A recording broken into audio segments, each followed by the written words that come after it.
Good morning students, this is Dharmin Kumar and welcome to Adarsh Government online classes. Dear students, previous class में हम जो है democratic politics first chapter read कर रहे हैं जिसका नाम है what is democracy and why democracy. और हमने लास्ट क्लास में इस चैप्टर को यहाँ पे ड्रॉप किया था, ठीक है, पेज नंबर 6 सेकंड पैराग्राफ, ठीक है। हम यहाँ से स्टार्ट कर रहे हैं सेकंड पैराग्राफ से। So open your books and go to the page number 6। Start करते हैं। We can this add a second feature to our understanding of democracy. Holding elections of any kind is not sufficient. मैंने आपको जो बात कल बताई थी कि सिर्फ इलेक्शन होना ही सफिशिएंट नहीं है।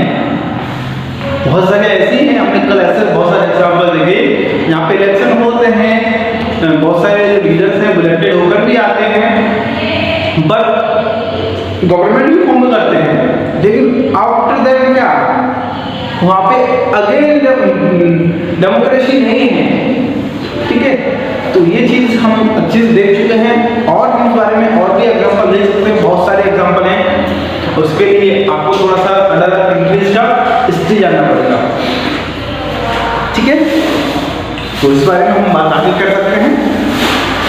Holding elections of any kind is not sufficient.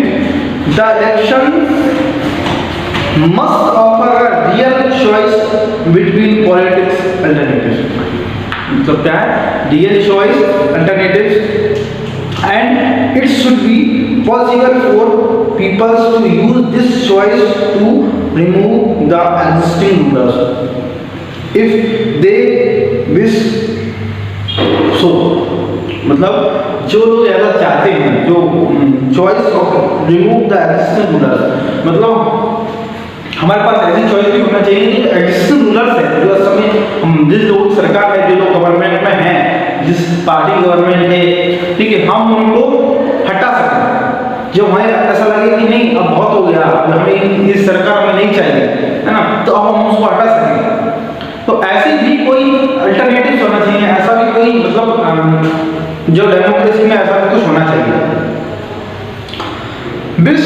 Democracy must be based on a free and fair election where those currently in power have a fair chance to lose it. मतलब क्या है, एक नया हमें एक ये हेडलाइन मिली है, एक डेफिनेशन मिली है, और डेमोक्रेसी मस्ट बी बेस्ड, जो डेमोक्रेसी है वो इस तरह से होना चाहिए ऑन अ फ्री और फेयर इलेक्शन। यहाँ पे क्या हो, फ्री मतलब मुक्त, आपको हर कोई जो अपने चॉइस के अकॉर्डिंग जिसको चाहे उसको वोट दे सके, एंड फेयर। फेयर मतलब ऐसा नहीं कि आपने ये पोलिंग बूथ लास्ट टाइम का वहाँ पे कर दिया, उसमें जो काउंटिंग में गड़बड़ी कर दी, तो मतलब वो फेयर होना चाहिए सब चीजें, ठीक है। Where those currently in power, और जो लोग अभी करंट में पावर में हैं, have a fair chance to lose it, उनका भी फेयर चांस होना चाहिए, मतलब ईमानदारी से उनके पास फेयर चांस होना चाहिए कि वो भी हार सकें, ठीक है। We shall find out more about a democratic election in chapter 3. Chapter 3 जो है उसमें डेमोक्रेटिक इलेक्शन हम और पढ़ेंगे। 1 person 1 vote 1 वैल्यू, ये बहुत इम्पोर्टेंट चैप्टर है। 1 person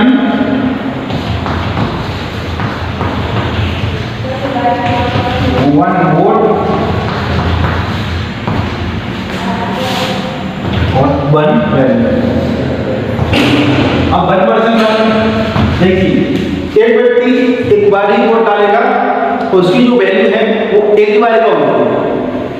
मतलब ये सबका जो वैल्यू है, अगर हमारे यहाँ पे राष्ट्रपति या प्रधानमंत्री या फिर कोई भी व्यक्ति वोट डालने जा रहा है, तो उसकी वोट की वैल्यू भी उतनी ही है जितनी कि हमारे वोट की वैल्यू है, ठीक है। एक बहुत मतलब एक मान के चलिए एक बहुत बड़ा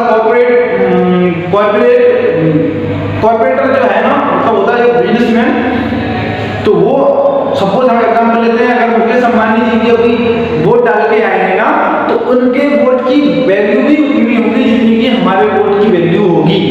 तो 1 वोट वन पर्सन मतलब एक व्यक्ति, वन वोट उसका एक ही वोट, और वन वैल्यू मतलब उसकी एक समान वैल्यू होगी, सभी वोट, सभी जो भी लोग हैं उनके वोट की वैल्यू एक समान होगी। Earlier, अभी तक we read about how the struggle for democracy was linked to the demand for universal adult franchise. Universal adult franchise मतलब जो लोग 18 अबव हैं उन सभी को एक समान रूप से मतलब अधिकार मिलेगा वोट डालने का।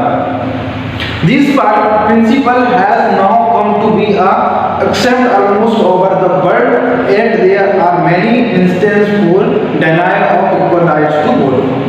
मतलब ये जो कॉन्सेप्ट है वो पूरे वर्ल्ड में है, और कोई बहुत सारे ऐसे भी एंशिएंट हैं जहाँ पे इसको डिनाई किया गया है, मतलब जो one vote one person one value है इसको एक्सेप्ट नहीं किया गया है। Until 2015 in Saudi Arabia women did not have the right to vote. मतलब 2015 में अरेबिया सऊदी अरेबिया है वहाँ पे जो वुमेन थी, औरतें थी, वो वोट नहीं डाल सकती।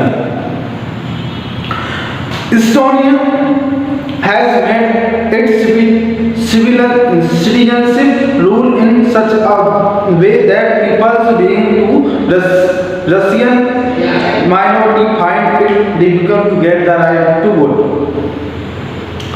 Estonia has made its citizenship rule in such a way, मतलब जो रूल सिटीजनशिप का जो रूल था वो इस तरह से बनाया गया कि Russian minority find it difficult. जो रशियन की माइनॉरिटी है, माइनॉरिटी में आपको पता है कौन माइनॉरिटी क्या होती है, माइनॉरिटी वो होते हैं जो अल्पसंख्यक होते हैं, वो डिफिकल्टी में रहे to get the right to vote, उनको वोट का अधिकार भी बड़ी मुश्किल से मिले। इन फिजी देश है, कंट्री है, the electoral system is such that the vote for an indigenous Fiji has more value than the Indian Fijian. मतलब अगर कोई इंडियन फिजियन है वहाँ पे, ठीक है, उसकी वोट की वैल्यू कम होगी, और जो इंडिजिनियस फिजी है मतलब जो उस देश का नागरिक है, फिजी देश में जो रहते हैं उसको फिजियंस बोलते हैं, ठीक है, तो उसकी वैल्यू क्या होगी, ज्यादा होगी। तो यहाँ पे ये इनइक्वालिटी आ गई। Democracy is based on fundamental principles of political equality that is the third features of democracy. Third feature क्या है, fundamental principles of political equality, ठीक है। इन अ डेमोक्रेसी में each adult citizen must have one vote and one vote each vote must have one value, मतलब एक value की एक ही value वहाँ पे होगी। We shall read more about this chapter 3, और इस बारे में हम चैप्टर 3 में और पढ़ेंगे। रीड द कार्टून, इस कार्टून के बारे में देखिए, कार्टून क्या है। At least one man one vote, कम से कम वन मैन वन वोट। देखिए कुछ लोग हैं जो फाइट कर रहे हैं, उनको जो वोटिंग का राइट्स है उसके लिए फाइट कर रहे हैं। तो इस तरह से मैं इस कार्टून को देख सकता हूँ। This cartoon is about the Iraqi election held after Saddam Hussein's regions was overthrown. Saddam Hussein का नाम सुना होगा आपने, बहुत बड़ा डिक्टेटर था, ठीक है। तो ये जो कार्टून है वो सऊदी अरबिया में बनाया गया था, सॉरी इंडिया में बनाया गया था, उस समय जब उसकी डिक्टेटरशिप थी। He is showing behind the bars. What is the cartoonist saying here? यहाँ पे जो कार्टूनिस्ट हैं वो क्या कह रहे हैं? Compare the message of this cartoon with the first cartoon in this chapter. इस चैप्टर का जो फर्स्ट कार्टून था उससे उसको कंपेयर करना है, और आपको कंपैरिजन में क्या कह रहे हैं वो उसको देखना है, ठीक है। तो ये आप कर सकते हैं। फर्स्ट चैप्टर का चैप्टर का फर्स्ट कार्टून कहाँ पे है उसके बारे में आपको शायद बता भी था। देखिए ये डेमोक्रेसी, ठीक है, और यहाँ पे ये कार्टून, इसके बारे में आपको बताया था, इसके बारे में आपको जान सकते हैं, इन दोनों में आप कंपेयर कर सकते हैं, ठीक है। तो ये आज का आपके लिए होमवर्क है, आप उनको कंपेयर करें। नेक्स्ट क्लास में हम आगे आगे कंटिन्यू करेंगे। So with this thank you for the watching and stay home stay safe.